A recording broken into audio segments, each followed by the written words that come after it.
Hi everybody, it's your realtor friend Camille here in North Carolina.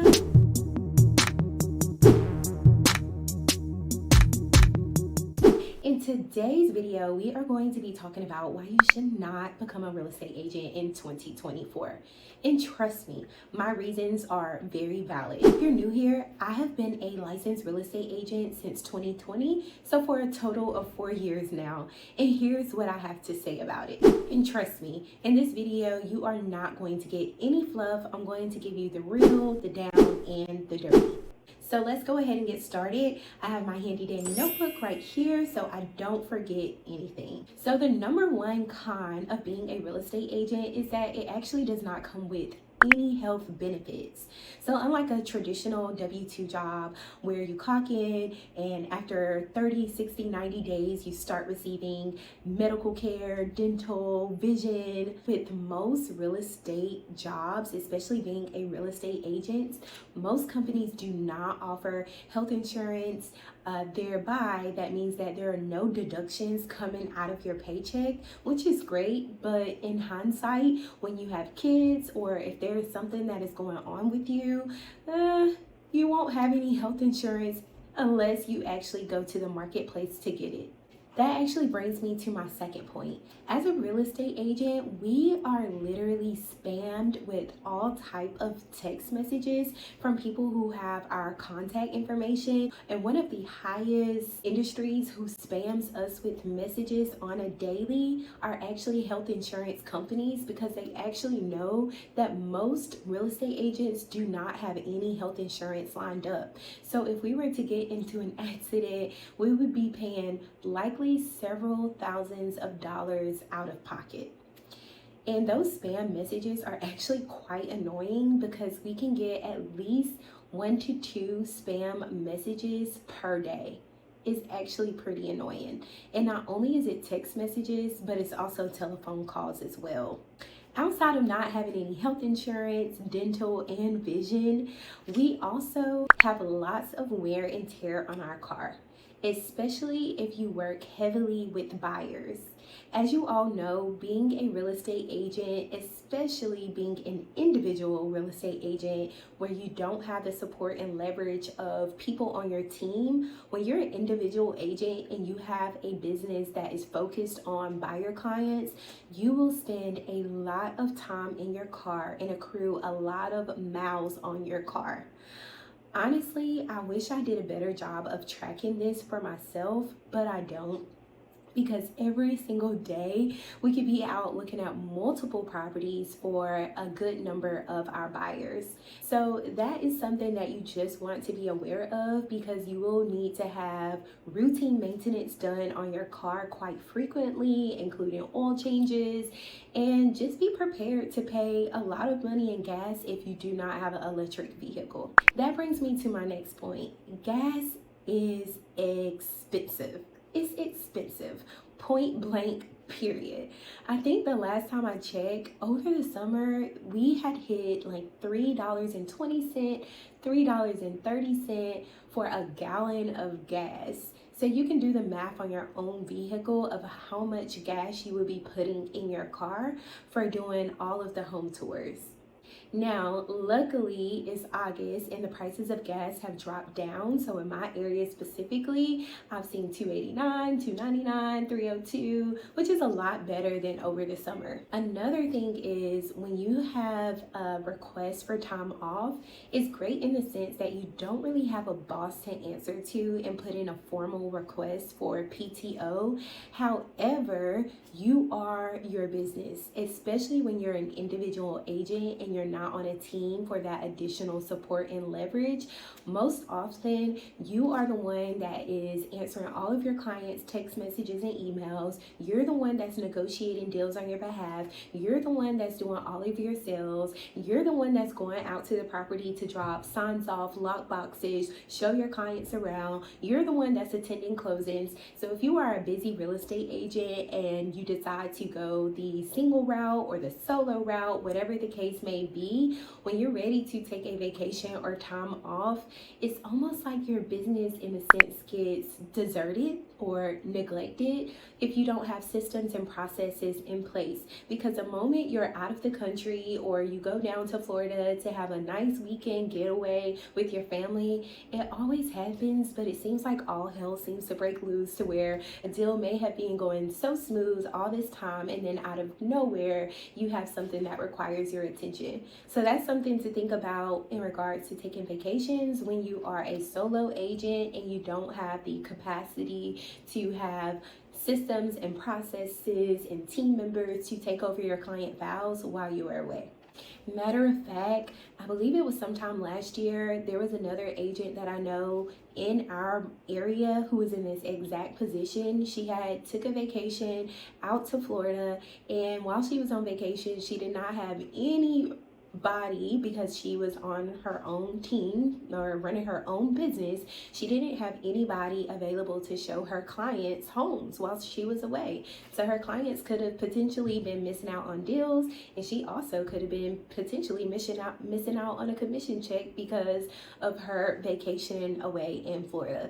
And it also just declines the overall level of customer service when you are a solo agent if you don't have the systems in place and you go and take a vacation. So that's just something to think about.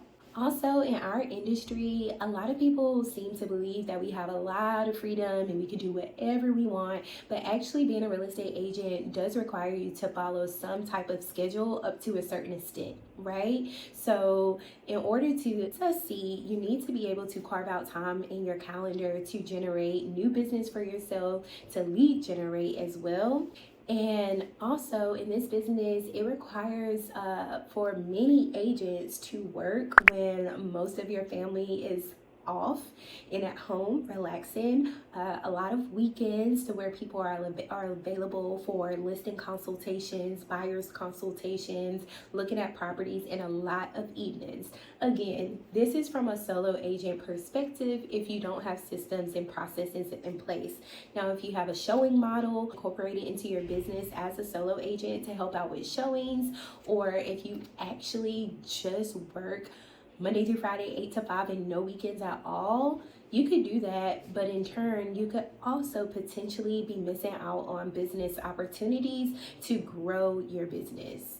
So in this business, it's not all fluffy duffy where we have all this time in the world. We actually do work a lot of evenings and a lot of weekends, especially when you're just starting out in the business. The other thing is we have dues on top of dues on top of dues. Every single quarter, my area specifically, they charge us $195 to be a part of the multiple listing service, which is essentially the backstage access for real estate agents to get information on different properties, property disclosures, previous sale histories, and all of that jazz. And then on top of that, we have annual dues of $600, and then we also have office dues, which can range depending on what office you are located at. So with that being said, if you are new and starting out, or you've been in the business for a long time, we have reoccurring expenses, not to even mention continuing education classes, which we need 2 per year. And typically those classes run anywhere from $55 to about $65 per class. So you can go ahead and do the math and add up all of those expenses to see what our yearly expense is to even be a real estate agent. Most jobs pay you to work. In this career field, we actually have to pay in order to work.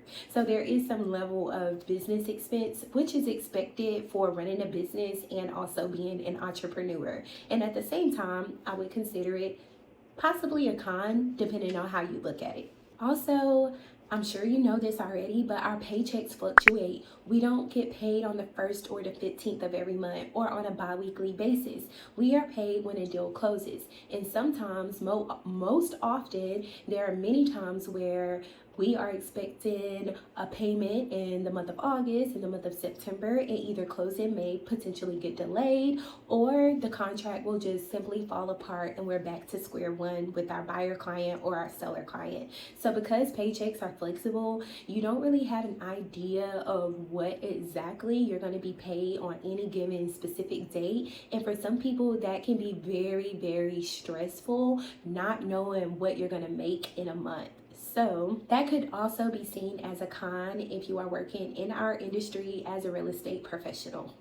The other thing that could also be seen as a con, okay, is that this is a sales position. A lot of people do not realize that real estate is really a sales position. We are selling the top reasons of why you should buy or sell, and we are assisting people along that way to get to the finish line. So managing the actual transaction is one part of it, but in order to get clients, whether that be working with a buyer or a seller, you have to sell yourself, you have to sell your services and what you're going to do for a buyer or seller. So if you're not interested in selling, then I do not know if this is a great career path for you. Also, it takes a while to build this business. For most agents, you possibly will not come out of the gate just flowing in the cash. It takes a level of skill, it takes consistency, it takes dedication, it takes a great maneuvering of conversations and having great conversations with people. But if you have all of that, most people do really well. But for a lot of agents, it can take time to get things going and to hone in on those skills to make you a great agent that people will want to work with. The other thing is it requires you to be somewhat social. Yes, you can be an introvert, but at the end of the day, you need to always be talking to people. You need to be having conversations, whether that be conversations with people you know or conversations with people you don't know.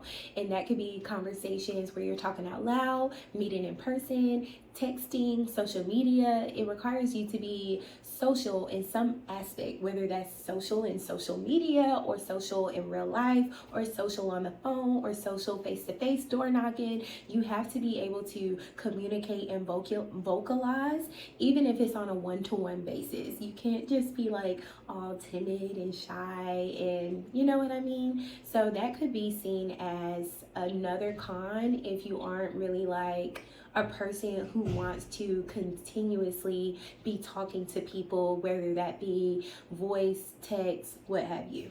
Well, anyways, guys, that is all I have for today's video of some of the cons that comes with being a real estate professional.